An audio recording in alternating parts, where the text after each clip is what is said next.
Finn in the Netherlands writes to me, "Hey Paul, I've been watching a bunch of your videos, sorry about that, and got myself a little lost, to be honest." Well, join the crowd. There's so much to take in to account when upgrading a system that I sometimes feel overwhelmed. Yeah, I get it. So my question is as follows: how do you keep it fun? For example, I got excited when I found out about the Blue Sound Node. Oh, that's the streaming device. However, I quickly found that a separate option and DAC was a much better sounding option. This kind of killed my excitement over the Blue Sound. You probably get the point. As a beginner building his system, I just don't know where I should draw the line between trying to get the best sound for the buck and keeping it fun. I think that's a totally legit question, and being obsessed, as many of us are, can be a struggle. I'll give you a quick example in an entirely different field.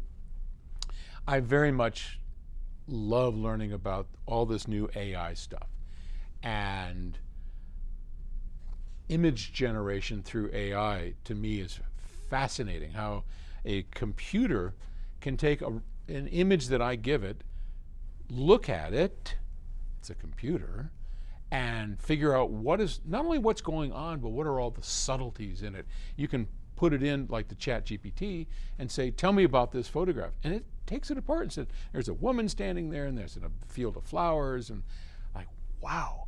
So not only can you tell it, make me a picture of this, that, or the other thing, but you can take a picture and put it in and it'll do the opposite. It'll tell you what's going on. Amazing, just stunning technology. But it doesn't look very real. And then I got this new toy called Midjourney, for those nerds out there, and it's photorealistic. You cannot tell any difference. It has its own problem. But the reason I bring it all up is because I'm moving forward in a certain direction with other fun projects that I do. And all of a sudden I get this distraction of this Midjourney, and all my forward progress stops. I have fun with this toy for a couple of minutes, and then I get depressed because I'm not on my journey. And like this distraction drives me crazy. Where do I draw the line? You know. Anyway, I just have to show some self-restraint.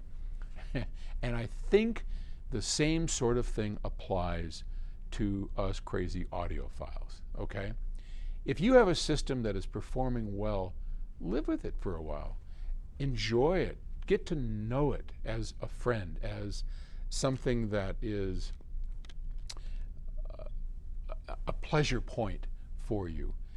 The obsession that I recommend comes maybe quarterly.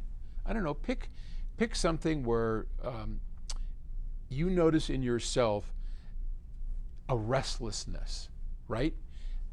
Things have been going great, you've been enjoying your system, you're not reading the magazines, you're not looking around for new stuff, right? You're just enjoying it. And you'll reach a point where you're kind of like, I'm itching to get something better. I'm itching to find out what the next step is. At least for me, I then jump into that mode and I start doing my research. I start looking around.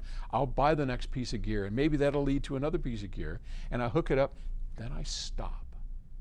Then I live with it, and then I enjoy it, and then I have fun with it. And when I look back over all that experience, whether it's playing with AI, whether it's writing my books, whether it's my photography, my stereo system, my home theaters, whatever it is, the longest periods of enjoyment add up to this much, and the craziness and obsession add up to that much. So I get my little, you know, what is it, the dopamine blast.